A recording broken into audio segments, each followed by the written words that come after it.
Hello fellow archers. This video, all about arrows.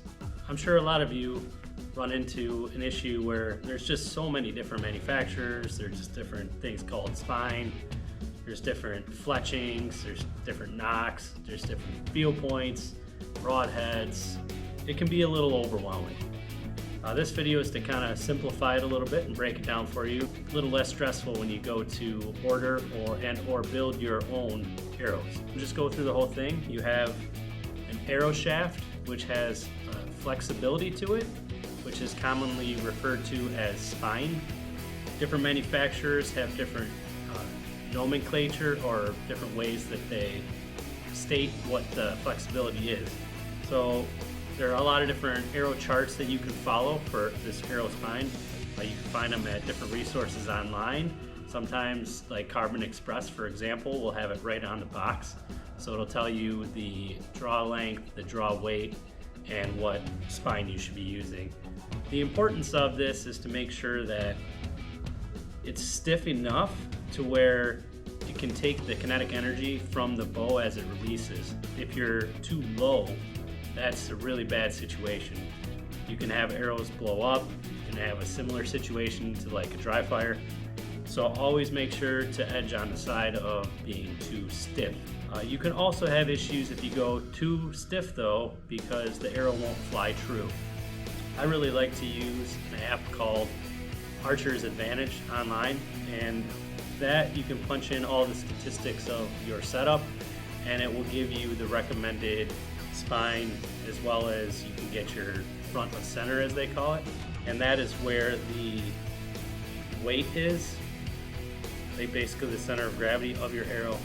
So you tend to want about 10 to 15% towards the front. So as the arrow flies, if the weight's in the back, it will flutter. So you want that weight to drive down. Typically for me, I go with a little higher FOC for hunting because I want to get better penetration. And I'll go with a little lighter for further shots, just to take a little weight out of it. So typically for hunting, I'm right around 15%, and for the tack events, I'm usually around 11, 12%. The next side of it is the diameter, so of the shaft itself. I typically prefer, like with a tack event, to go with a smaller diameter. So typically with the lighter arrows, you can get your arrows to shoot a little further, even if you have lower poundage or draw length, which I myself have. 26.5-inch draw length.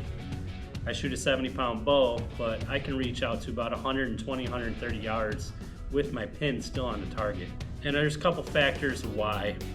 Number one is because I use a very small diameter arrow with glued in field points. Try to take a lot of weight out of it. I don't go with lighted nocks. I keep it as light as possible. Low profile fletchings, but I also adjust the peep height, which helps with that as well. So next part of the arrow is the fletching. And there are a lot of different manufacturers. Boning makes a really good one. I really like the AAE just because there's a lot of different designs and they tend to have a shorter profile. So when it comes to doing your fletchings, there's a lot of different options that you can do. You can do either a straight fletch, or you can have it on a helical. So basically it wraps around the arrow. You can either go left or right. There's a couple of different tools that I use for this, or you can go just with a straight angle across. So, most of the factory stuff that you'll get at Cabela's and the other stores, they'll come with just a 4-degree offset. I prefer to go with a left because on 90% of the bows out there, the arrow comes off turning left. And the reason is because the string is twisted the opposite direction in the factory, most strings. After that, you have the knock, and the biggest point on the knock is you want to make sure that you don't have any pinch. So when it clips into the string, you want to make sure that it's not tight. Like as you rotate it, that the string doesn't turn like all the way with it. You want it to be snug so the arrow doesn't fall out, but you don't want it to pinch because that will affect accuracy. And then the last part is the field point, right? So you either have regular field points that screw in, and you can have broadheads, you can have small animal, a lot of different options. But overall, there's a whole bunch of different types that you can buy, both the shaft, the fletchings, the field points, the Nocks, pretty much everything. It kind of comes down to your comfort level, the application.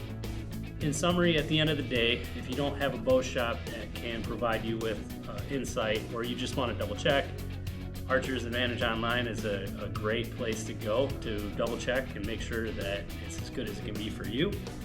And yeah, if you have any questions, comment down below. Let me know what your setup is. I'm always interested to see what other people are doing.